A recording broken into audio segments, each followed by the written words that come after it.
Hello అండి, welcome to వైదిక్య vlogs. నేను తన్మయ. అందరూ ఎలా ఉన్నారండి? అందరూ బాగున్నారా? అందరూ బాగుండాలని మనస్ఫూర్తిగా కోరుకుంటున్నాను.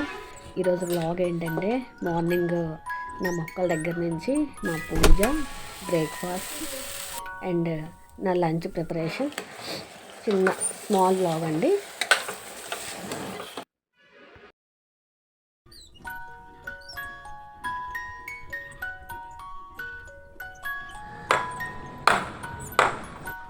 మీ అందరికీ తెలుసు కదండి, నేను మార్నింగే మొక్కల దగ్గరికి వెళ్తాను. మొక్కలు కాస్త వాటరింగ్ చేస్తాను. ఎందుకంటే చాలా ఎండలు కదండి, మార్నింగ్ అయిపోతే వడిలిపోతున్నాయి మొక్కలని. నేను అందుకే మార్నింగ్ మొత్తం మొక్కలన్నిటికీ వాటర్ వేసేసి కిందకు వస్తానండి. ఫ్రెష్ అయ్యాక పువ్వులు తెంపుదామని పైకి వచ్చానండి. ఉదయం మొక్కలు నీళ్ళేసి ఫ్రెష్ అయ్యి పైకి వచ్చేసరికి ఎండ ఎంత వచ్చేసిందో చూడండి. వచ్చి పువ్వులు అవి తీసుకొని తర్వాత కిందకి వెళ్ళానండి పూజకి. దేవునికి పువ్వులు అలంకరించి కుందుల్లో ఆయిల్ అది వేసి దీపం వెలిగించుకున్నానండి. అలాగే ఈరోజు గజలక్ష్మి దీపం కూడా పెట్టుకున్నానండి. గజలక్ష్మి దీపానికి పువ్వులు అది అలంకరించి దీపం వెలిగించాను ఈరోజు.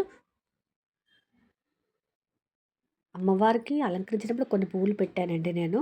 కొన్ని పువ్వులు సపరేట్గా ఉంచుతాను. అవి మన మొక్కల్లో పైన పూసిన పువ్వులే ఉంచుతాను. వాటిని కాస్త నేను పూజ చేస్తున్నప్పుడు అష్టోత్తరం చదువుతూ కానీ, లక్ష్మీ అష్టోత్తరం చదువుతూ, మామూలుగా ఇంకా మా మహాలక్ష్మి అష్టకం ఉంటుంది కదండి, అవన్నీ చదువుతూ ఈ పువ్వులు ఒక్కొక్కటి వేసేస్తానండి. కొన్ని స్పెషల్ రోజులు ఉంటే ఇలాగ మంగళవారం కానీ, శుక్రవారం కానీ అంటే ఇలా మల్లెపూలు కానీ, విరజాజులు కానీ కొన్ని పెడుతుంటాను. మ్యాక్సిమము చిన్న పువ్వులతోటి అమ్మవారి చుట్టూ మాత్రం చిన్న పువ్వులతోటి ఎక్కువ శాతం పూజ చేస్తుంటానండి.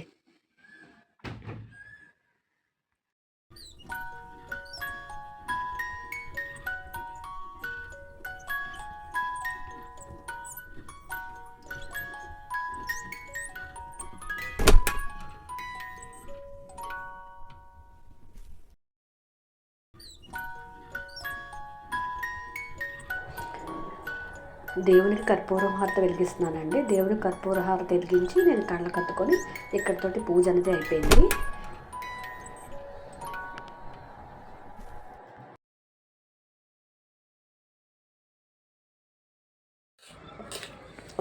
ఈరోజు బ్రేక్ఫాస్ట్ అట్లు చేస్తున్నానండి.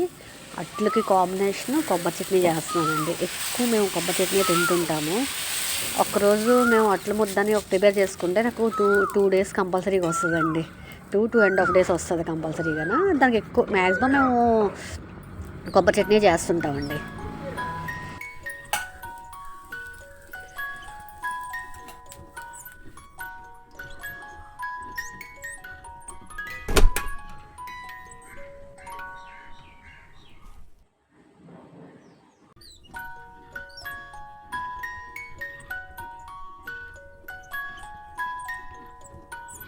మటన్ కర్రీ ప్రిపేర్ చేస్తున్నానండి. ఆనియన్ పేస్ట్ కుక్కర్లో వేసుకొని వేపుతున్నాను. దానికి కాంబినేషన్ మళ్ళీ అల్లం, వెల్లుల్లి, ధనియాలు, జీలకర్ర, జీడిపప్పు ఇవన్నిటిని పేస్ట్ చేసి మిక్సీలో దీనిలో వేసి ఫుల్ ఫ్రై చేస్తానండి.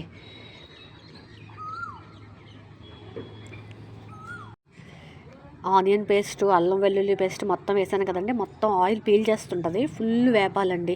మధ్యలో మీకు ఏమైనా మరీ అంటికిపోతున్నట్టు అనిపించినా కొంచెం ఆయిల్ వేసి అలా వేపుతూ ఉండాలి. ఫుల్ బ్రౌన్ కలర్లోకి రావాలండి. తెల్లగా ఉంటే కాస్త బ్రౌన్ కలర్లోకి వచ్చే వరకు మనం మటన్ వేయకూడదు. తర్వాత మటను ముందే మనం ఉప్పు కారం రాసి ఉంచుకుంటాం కదా, మొత్తం అంతా వేసిన తర్వాత ఫుల్ కలుపుకోవాలండి. నేను వీడియో చేసినప్పుడు మీకు కోకిల సౌండ్ వినబడతాయండి. మా ఇంటి దగ్గర ఎక్కువ ఉంటాయి, అందుకే వినిపిస్తుంటాయండి. మటన్ కాస్త ఫుల్ వేగిపోయాక దానికి తగ్గట్టు వాటర్ వేసుకోవాలండి. వాటర్ వేసుకున్న తర్వాత కుక్కర్ పెట్టి, లేత మాంసం అయితే నేను 5 విజిల్స్ పెడతానండి. కొంచెం మేము మెత్తగా తింటాం అన్నమాట. కొంచెం ముద్దరదైతే కనుక మీరు ఎలా పెట్టుకుంటారో ఆ విధంగా విజిల్స్ పెట్టేసుకోండి. చూడండి, కుక్కర్ ఓపెన్ చేస్తే మటన్ కర్రీ ఎంత బాగా వచ్చిందో. ఇలా ఇంట్లో బుద్ధుడి బొమ్మ ఉందండి, మట్టి పెట్టేసింది. అలా క్లీన్ చేద్దామని క్లీన్ చేస్తున్నానండి.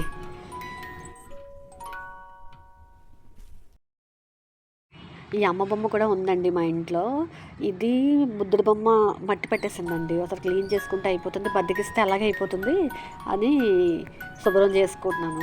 తర్వాత ఇవి ఎక్కడ పెడతానో ఈసారి నెక్స్ట్ వీడియోలో చూపిస్తానండి మీకు.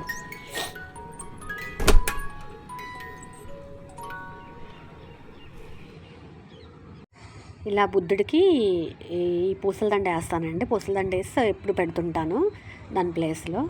ఇక్కడితో ఈ వీడియో అయిపోయిందండి. ఈరోజు నా వ్లాగ్ మీకు నచ్చింది అని అనుకుంటున్నాను.